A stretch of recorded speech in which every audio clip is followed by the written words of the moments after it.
Hard questions are being asked about the cause of last night's train crash that killed 2 drivers and injured 11 passengers. The XPT, operated by Transport New South Wales, was on the Sydney to Melbourne run when it derailed at Wallan, 45 kilometres north of Melbourne, with a rail union saying that section of track was so dangerous, drivers had refused to use it.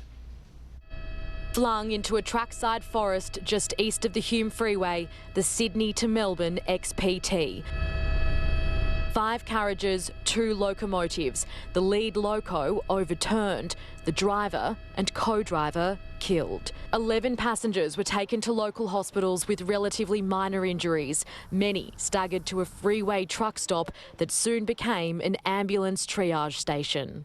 To have only 11 passengers out of 153 with minor injuries is amazing. The southbound XPT came off the tracks near Wallan just before 8 p.m. It carried 153 passengers. Some had just been served coffee. I'd had a couple of sips and then all hell broke loose. Passengers say the train was moving at speed, then suddenly began to lurch. Like the brakes and carriages were going everywhere. Everything was flying. It was an absolute nightmare. The wheels ripped from the track. Completely derailed and flipped, and it was just insane. There was panic as dazed passengers tried to find a way out. People were injured and upset. This man cut his hand trying to rescue the driver, but 54-year-old John Kennedy from Canberra had died, along with his co-driver, a 49-year-old from Victoria. The carriages will remain like this, scattered alongside the tracks for at least the next few days. Investigators will continue to examine the scene as they try to determine what caused this crash, but it could be at least a month before they have any answers. One immediate focus is the state of the track. Victoria's V-Line had tweeted about an ongoing equipment fault near Wallan.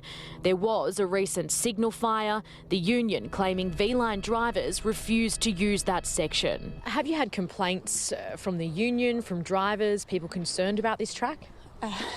I get complaints on virtually a daily basis. The XPT was running 2 hours late. The crew had apologised. And they said there was a problem with the signalling on the track. The federal government insists the line is safe. No authority in Australia would allow a train to travel on an unsafe track. The Australian Transport Safety Bureau will investigate. So I know everyone wants answers now, but really we're just beginning our work this morning.